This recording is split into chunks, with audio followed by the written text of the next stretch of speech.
नमस्कार, सभी का स्वागत है। आज हम बात करने वाले हैं भगवान विष्णु के 7वें अवतार भगवान राम के बारे में। उनके जीवन और उनकी जो गहरी विरासत है, उस पर एक नजर डालेंगे। देखिए, राम सिर्फ एक दिव्य अवतार नहीं है, बल्कि वो एक गाइड की तरह है। एक आदर्श और धर्म से भरा जीवन कैसे जिया जाए, इसके लिए एक शाश्वत मार्गदर्शक। तो चलिए, इस कमाल की गाथा में और गहराई से उतरते हैं। तो आगे बढ़ने से पहले चलिए एक पल रुककर सोचते हैं इस गहरे सवाल पर। एक आदर्श जीवन मतलब एक परफेक्ट लाइफ असल में दिखती कैसी है? ये सवाल आप समझिए हमारी आज की पूरी बातचीत का बेस है, और राम का जीवन वो हमें इसका एक बहुत ही शक्तिशाली और टाइमलेस जवाब देता है। देखिए, राम का अवतार कोई अचानक हुई घटना नहीं थी। नहीं, ये दशावतार की एक बहुत बड़ी एक डिवाइन प्लान का हिस्सा था।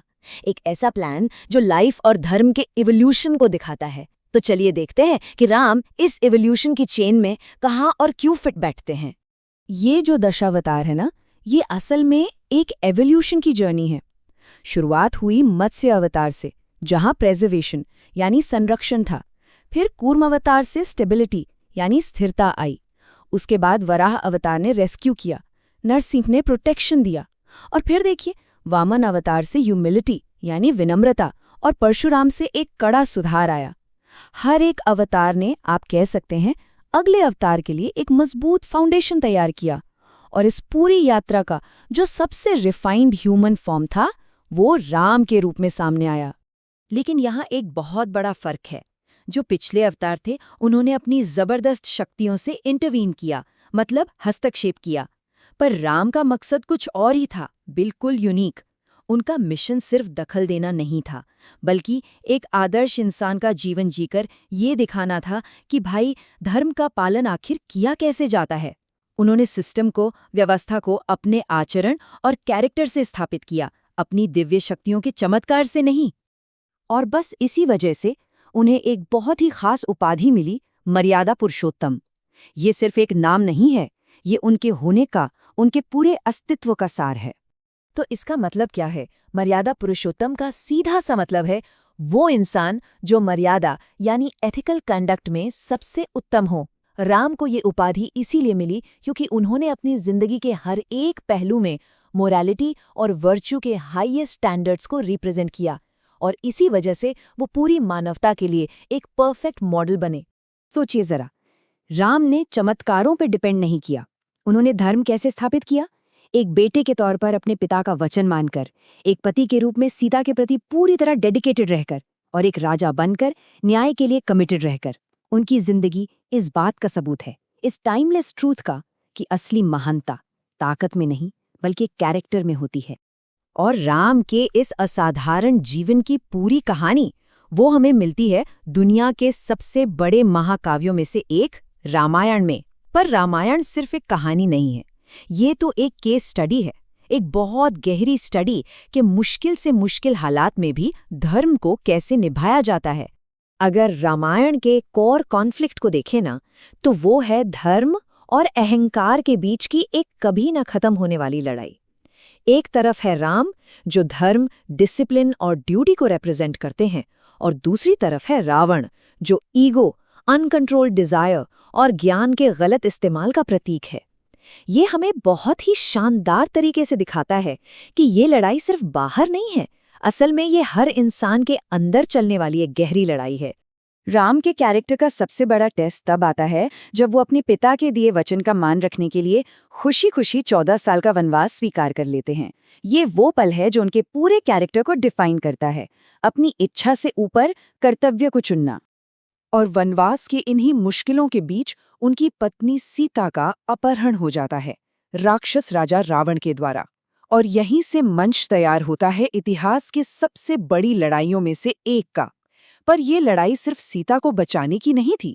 नहीं, ये न्याय और धर्म को फिर से स्थापित करने की एक बहुत बड़ी लड़ाई थी। और आखिरकार हनुमान और लक्ष्मण जैसे अपने समर्पित साथियों की मदद से राम रावण पर जीत हासिल करते हैं। लेकिन ये कहानी हमें सिखाती है कि असली जीत सिर्फ बाहर के दुश्मन को हराना नहीं है। असली जीत तो अपने अंदर की कमजोरियों और अपने ईगो पर काबू पाना है। तो राम की इस पर्सनल कहानी से एक सोशल आइडियल का जन्म होता है, एक आदर्श समाज का कॉन्सेप्ट, जिसे हम राम राज्य के नाम से जानते हैं। तो चलिए देखते हैं कि ये आदर्श समाज आखिर था कैसा। तो राम राज्य क्या है? ये एक आइडियल गवर्नेंस का कॉन्सेप्ट है, मतलब एक ऐसा राज जहां पावर सबसे ऊपर नहीं है, बल्कि जस्टिस, एथिक्स और लोगों की भलाई सबसे ऊपर है। ये राम की पर्सनल इंटेग्रिटी का, उनकी अपनी सच्चाई का सोसाइटी पर एक रिफ्लेक्शन है, जहां राजा पावर के लिए नहीं बल्कि अपनी प्रजा की सेवा और वेलफेयर के लिए राज करता है। भले ही राम की कहानी हजारों साल पुरानी हो, लेकिन उनकी लेगेसी आज भी जिंदा है। कैसे? उनकी टीचिंग्स के जरिए और उन पवित्र जगहों के जरिए जो हमें उनकी याद दिलाती हैं। पूरे भारत में ऐसे अनगिनत मंदिर हैं जो राम के प्रति भक्ति को दिखाते हैं। जैसे अयोध्या में भव्य राम मंदिर, जो उनका जन्मस्थान है। फिर दक्षिण में तमिलनाडु में रामेश्वरम मंदिर, जो लंका तक की उनकी ऐतिहासिक यात्रा से जुड़ा है। और सिर्फ यही नहीं, तेलंगाना में भद्राचलम और बिहार में सीतामढ़ी जैसे कई पवित्र स्थल भी हैं जो भक्तों को राम के जीवन के अलग अलग इम्पॉर्टेंट पड़ावों से जोड़ते हैं। तो राम के जीवन से हम कौन से सबक ले सकते हैं जो आज भी रेलेवेंट हैं? पहला, धर्म का पालन करना, चाहे रास्ता कितना भी मुश्किल क्यों न हो। दूसरा, ऐसे रिश्ते बनाना जो ट्रस्ट और डिवोशन पर टिके हों। तीसरा, हमेशा इंटेग्रिटी के साथ लीड करना। और शायद सबसे ज़रूरी, ये समझना कि एक मीनिंगफुल लाइफ हालात से नहीं बल्कि हमारी वैल्यूज से चलती है। और अब इस पूरी बातचीत को ख़त्म करते हुए एक सवाल मन में आता है, सोचने वाला सवाल। आज की इस कॉम्प्लेक्स दुनिया में राम के जीवन की कौन सी सीख सबसे ज़्यादा रेलेवेंट लगती है? क्या वो ड्यूटी के लिए उनका अनशेकेबल कमिटमेंट है, या उनका वो शांत और स्टेबल लीडरशिप, या फिर मुश्किल से मुश्किल हालात में भी अपनी वैल्यूज पर टिके रहना? इस पर ज़रूर सोचिएगा। आज की ये पूरी चर्चा lifedevote.com पर प्रकाशित गणपत व्यास के लेख पर आधारित थी, और ये प्रस्तुति गणपत व्यास द्वारा प्रस्तुत की गई है। अगर और जानकारी चाहिए तो lifedevote.com पर जरूर जाएं। और हाँ, ऐसे ही और भी दिलचस्प विश्लेषणों के लिए चैनल को सब्सक्राइब करना मत भूलिएगा। हमारे साथ जुड़ने के लिए बहुत बहुत धन्यवाद।